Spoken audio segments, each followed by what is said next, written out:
ഭയങ്കര ഹിറ്റ് ആയിരുന്നു ആ ഒരു വെബ് സീരീസ് എന്ന് വെച്ചാൽ ആൾക്കാർ കട്ട വെയിറ്റിംഗാ അടുത്ത എപ്പിസോഡ് എപ്പോ ഇറങ്ങും അടുത്ത എപ്പിസോഡ്. കാരണം വെച്ചാൽ സ്നേഹയായിരുന്നു അതിൽ നായിക.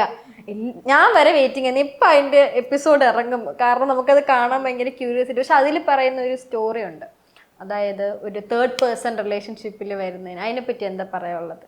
ഞങ്ങളുടെ ഫ്രണ്ട്ഷിപ്പ് ഇടയ്ക്ക് വെച്ചിട്ട് ഫ്രണ്ട്ഷിപ്പിലും റിലേഷൻഷിപ്പിലും ഈ തേർഡ് പേഴ്സൺ ഒരാള് നമ്മുടെ റിലേഷൻഷിപ്പിലും ഫ്രണ്ട്ഷിപ്പിലും ആ ഒരു വ്യക്തി കാരണമാണ് ഞാനും ഇവളും ഒരു 1-2 മാസത്തോളം മിണ്ടത്തില്ലായിരുന്നു. മിണ്ടും, അതായത് ഒരു ഡിസ്റ്റൻസ് വന്നു, അതായത് ഇതുപോലൊരു തേർഡ് പേഴ്സൺ കാരണം.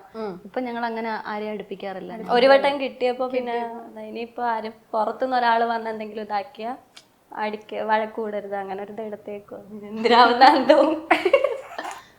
ഞങ്ങളുടെ ഇടയിൽ ഈഗോ അങ്ങനത്തെ പ്രശ്നങ്ങളൊന്നുമില്ല. ഒരു തേർഡ് പേഴ്സൺ വന്നു, ഞങ്ങളുടെ ഇടയിൽ ഒരു കുറച്ച് മിസ്അണ്ടർസ്റ്റാൻഡിങ് ഒക്കെ അങ്ങനെയൊക്കെ ആക്കി. പിന്നെ ഞങ്ങള് ഇടയ്ക്കൊരു, അതായത് കുറച്ച് സംസാരിക്കാതൊക്കെ ഇരുന്നു. സംസാരിച്ചപ്പോഴാണ് അങ്ങോട്ടും ഇങ്ങോട്ടും പറഞ്ഞ കാര്യങ്ങളൊക്കെ അറിഞ്ഞിട്ട്.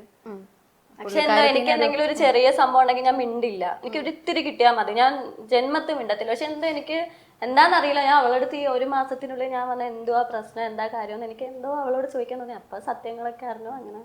അങ്ങനെ ഈ ഈഗോ മാറ്റി വെച്ച പല റിലേഷൻഷിപ്പും പിന്നെ നന്നായിട്ട് പോകുന്ന കേട്ടിട്ടുണ്ട്. നമ്മൾ ഈഗോ കാരണമെങ്കിൽ പലർത്തും മിണ്ടാക്കണം, അങ്ങനെ തോന്നിയിട്ടുണ്ടോ? ഞങ്ങളുടെ ഇടയിൽ അങ്ങനെ ഞങ്ങളുടെ ഇടയിൽ ഈഗോ ഈഗോ ഇല്ല. ഇല്ലായിരുന്നു. ഓക്കെ.